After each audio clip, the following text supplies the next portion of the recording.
Hi, my name is Gina Gilmore, and I will be discussing uncertainty reduction theory.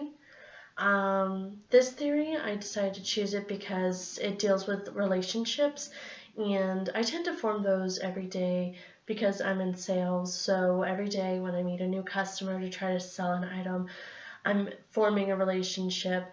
And because I'm in sales at Victoria's Secret, I always get women who come in who are not sure how they feel about a size or fit. So I'm always there to reduce that uncertainty in the relationship that I form with them in the 5 minutes that I speak with them, whether it be measuring them out so that they know what to wear properly, or to kind of get a feel for what they want so I can guide them in the correct direction.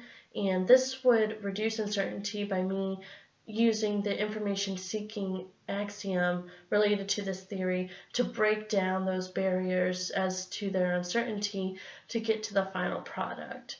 But besides choosing this theory for my daily relationships within sales in a professional setting, also within a social setting, I meet people.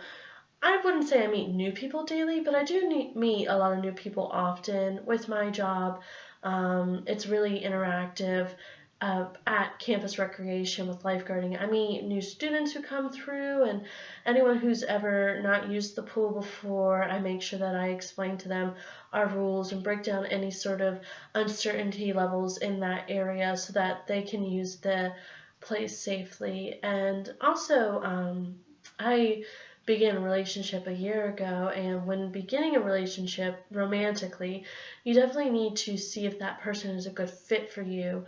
So you do a lot by becoming really friendly with them, getting to know them on a deeper level, and then those levels of intimacy tend to increase and levels of uncertainty tend to decrease. And that all has to do with the three main points in someone's life, whether it be professionally, socially, or personally dealing, and all these have to deal with uncertainty reduction theory. Um, so the first axiom that goes with uncertainty reduction theory is the more you get to know someone, the higher the familiarity. This is positive. You want this to happen. In uncertainty reduction theory, it would be a negative relationship because as uncertainty goes down, the more familiar you become with someone, and that increases. The second axiom is the more comfortable you are with someone, the more physical contact there is. This doesn't have to mean so much romantically, like the more you become comfortable in a relationship with someone, there's hand holding, then kissing, and so forth and so forth. This could just mean that as you become more friendly with someone, it's more acceptable to give them a hug when you say goodbye to them, or if you make a funny joke, kind of pat them on the arm and being playful. But the best thing to do with this is to always know where the boundary is. You have to know when the walls have dropped and that you can induce physical contact, because people really like their personal space. But the more you get to know someone, the more likely it is that you're able to touch them lightly or whatever level it is according to the relationship that you are forming. The third axiom is uncertainty remains high, then information seeking levels remain high. This is a positive relationship within the uncertainty reduction theory. So the more you're not sure about someone, the more questions you're going to ask about them, the more you're going to want to find out about them to break down that uncertainty so that you can really get to know them on a better level. And as the relationship builds, hopefully those uncertainty levels get dropped down and you don't have to ask as many questions, and just flow of conversation will continue, and more so interview questions will be the start of most conversations. Axiom 4, the less people know about one another, the more small talk there is. So I have known my friends for quite a while now. We don't really make small talk anymore. We just chit chat about daily things and all that stuff, and just conversation flows. But the less you know about someone, let's say you meet someone just sitting in a waiting room to go in and see a doctor, and you're sitting there with 4 other people, someone might bring up the weather, and other people will contribute to the conversation about the weather, and it's just the less you know about people, the less intimate the conversations will be. Axiom 5, when people first meet, even information is exchanged. This means the first time I met my really good friend back in freshman year, I would say things like, "Oh, my name's Gina. I'm a communications major.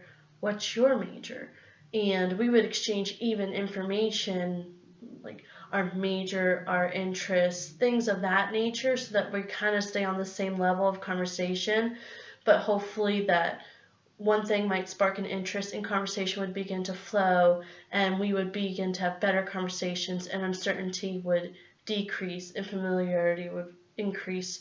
And that's relating back to axiom 3. Axiom 6, the more in common you have with someone, the less uncertainty, and vice versa.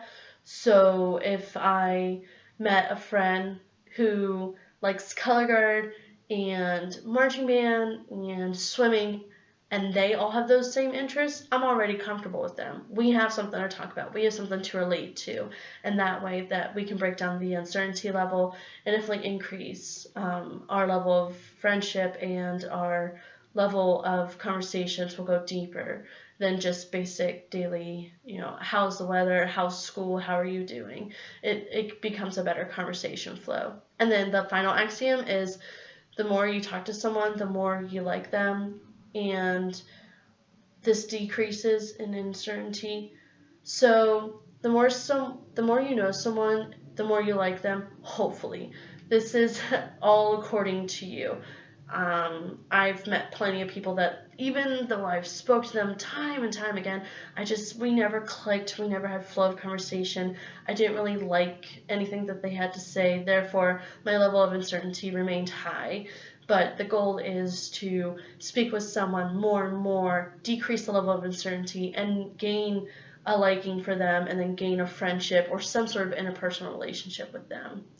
So to wrap it all up, uncertainty reduction theory has to deal with relationships and breaking down those barriers that really block relationships from growing, which is our insecurities or ways that we feel unsure about other people or other things. And any advice I would give is to ask questions that lead to other questions or lead to flow of conversation, and always keep conversation going so that you are able to break down barriers and then decrease uncertainty and increase certainty within relationships, so that you form plenty of interpersonal relationships in your daily lives. Thank you.